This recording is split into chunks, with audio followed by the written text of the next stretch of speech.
முக்கிய அம்சமாக இந்த புகாரில், இந்த குற்றச்சாட்டில், இந்த கைதின் மூலமாக தெரிய வருவது ஆட்சியை கவிழ்க்கிறதுக்கு, அதுவும் இப்போ நம்பிக்கை வாக்கெடுப்பு முடிந்ததுனால அதற்கு ஒரு பீரியட் இருக்குது. அதற்கு பிறகு தான் ஒரு 6 மாதம் கழித்து தான் நம்பிக்கை வாக்கெடுப்பு அரசு மேலே கொண்டு வர முடியும். அதனால் சபாநாயகர் மீது நம்பிக்கையில்லா தீர்மானம் கொண்டு வர முயற்சி நடந்ததாகவும், அந்த முயற்சிக்கு உடன்பட தமிழக வெற்றிக் கழக எம்எல்ஏவிடம் பேரம் பேசப்பட்டதாகவும் இந்த விசாரணையில் தகவல் வெளியாகி இருக்கிறது. திரு வி செந்தில் பாலாஜி அவர்கள் முன்னாள் அமைச்சர், கோயம்புத்தூர் தெற்கு சட்டமன்ற உறுப்பினர் மற்றும் அவரது சகோதரர் வி அசோக்குமாரும் இதில் ஈடுபட்டதாக புலன் விசாரணையில் தெரிவிக்கப்பட்டிருப்பதாக இந்த செய்திக்குறிப்பு கூறுகிறது. இப்போது நிறைய யூகங்கள் வந்தன.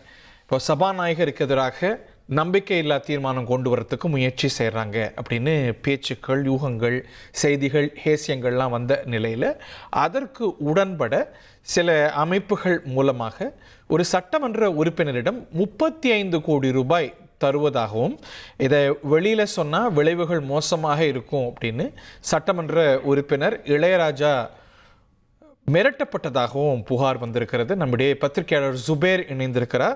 இதில் ஆட்சி கவிழ்ப்புக்கான முயற்சி இன்னமும் தொடர்கிறது, திமுக அதை இன்னமும் முயற்சி செய்கிறது அப்படின்னு அமைச்சர் நிர்மல்குமார் நேற்று தான் குற்றஞ்சாட்டியிருந்தார். இந்த நிலையில் கைதுகள் நடக்கின்றன, இப்படி ஒரு செய்தி குறிப்பு வருகிறது. ஸோ அதற்கு முகாந்திரமும் வலு சேர்க்கிறதா இந்த நிகழ்வுகள்? திரு ஜுபேர், உங்களுடைய பார்வை? இல்லை, இது வந்து முதல்ல கண்டிக்கத்தக்க ஒரு விஷயம்.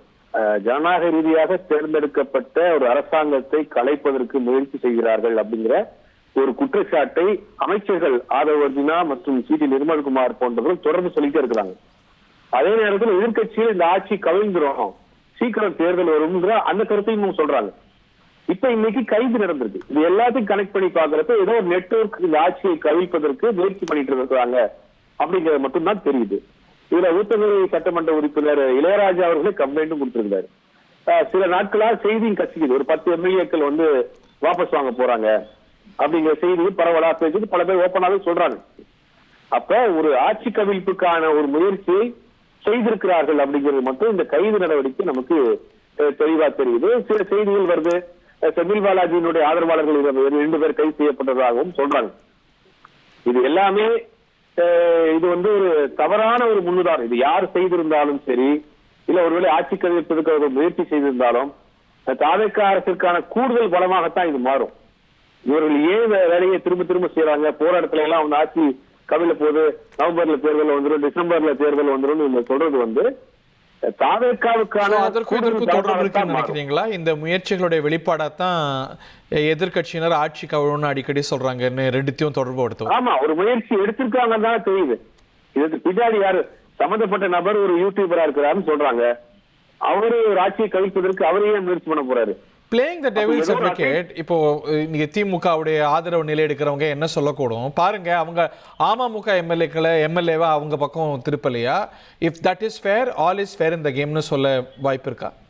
இல்ல, அதுவும் தவறுதான், அதுவும் தவறுதான், இதுவும் தவறுதான். அதை நியாயப்படுத்தவும் முடியாது. ஆனா அதே நேரத்துல அந்த எம்எல்ஏக்கள் எதை நோக்கி போறாங்கன்னு ஒரு விஷயம் இருக்குல்ல. ரிசைன் பண்ணிட்டு போறாங்க, ரிசைன் பண்ணிட்டு ஒரு கட்சி சார்ந்து போறாங்க. மக்களால் தேர்ந்தெடுக்கப்பட்ட ஒரு சட்டமன்ற உறுப்பினர் குறுகிய நாட்களுக்குள்ளேயே ரிசைன் பண்றது அப்படிங்கிறது அந்த தொகுதி மக்களுக்கு செய்யற தவறு தானே? அது நம்பி வாக்களிக்க செய்யக்கூடிய தவறு தானே? அப்ப அது தவறு, அதை நியாயப்படுத்த முடியாது, அது தவறான விஷயம் தான்.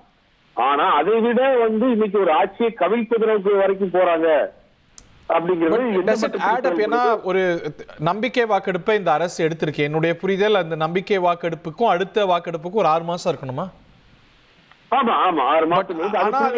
என்ன வாய்ப்பு இதுல பேசப்படுது இந்த செய்தி குறிப்பில் நம்ம பார்க்கிறோம் அப்படின்னா, சபாநாயகர் மீது நம்பிக்கை இல்லா தீர்மானம். ஸோ அதுலயும் வந்து மெஜாரிட்டியை அடிப்படை வச்சுட்டா அதன் மூலமாக ஆட்சி கவிழும் அப்படிங்கிறது இந்த ஒரு பிளே புக்காக குறிப்பிடப்படுது. அது வேலிடாவும் நம்ப தகுந்ததாகவும் உங்களுக்கு படுதா? பல தரப்பு முயற்சிகளும் இந்த ஆட்சியை கவிழ்ப்பதற்கு நடக்கிறது அப்படிங்கிறது தான் வரக்கூடிய தகவலா இருக்கு. பல தரப்பையும் முயற்சி எடுக்கிறாங்க. நம்பிக்கையில்லா தீர்மானம், எம்எல்ஏக்களை விலைக்கு வாங்குறது அப்படிங்கிற பல வழக்குகள் மூலியமாக முடக்கிறது அப்படின்னு பல தரப்பு முயற்சிகளையும் தொடர்ந்து இந்த ஆட்சியை கவிழ்ப்பதற்கு அவங்க செஞ்சுக்கிட்டே இருக்கிறாங்க. இனி செல்லும் இடமெல்லாம் செய்தி. தந்தி டிவியின் வாட்ஸ்அப் சேனலை ஃபாலோ பண்ணினா செல்ல இருக்கும் இடமெல்லாம் செய்தி. இதோ QR கோட் இப்பவே ஸ்கேன் பண்ணுங்க, ஃபாலோ பண்ணுங்க.